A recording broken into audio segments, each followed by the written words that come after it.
Let me give you a simple example. Let's say you have two people that are 35 years old, and they've accumulated $100,000 over their entire life, and they're going to invest that $100,000 and nothing else again. And they're going to leave that money in the stock market, say, for 30 years till they're 65 years old. Well, at 65 years old, if you paid 3% in fees, 3.12 is the average according to Forbes, you got $432,000. So your 100 went to 4. It's pretty nice.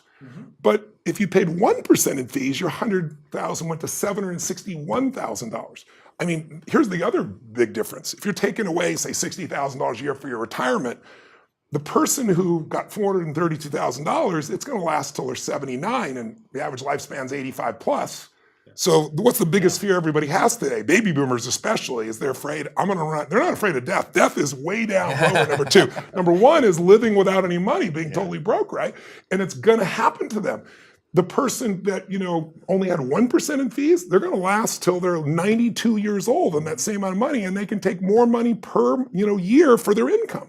So these people have to understand, when you hear a 1% number, what's 1%? Right. 2% amongst friends, but those 1% and 2% and 3% numbers can be the difference between whether you're going to be financially free or you're going to have to work full-time at Walmart in old age, being a greeter or something that's insane. Nobody should have to do, if they want to do that, that's totally different, but having to do that because someone else got all these fees is just unacceptable. So our goal is blow open the door and show people the truth. Once people know the truth, it's so easy to put yourself in a position where those fees disappear and yet you get greater returns. The worst part is these guys overcharge for underperformance.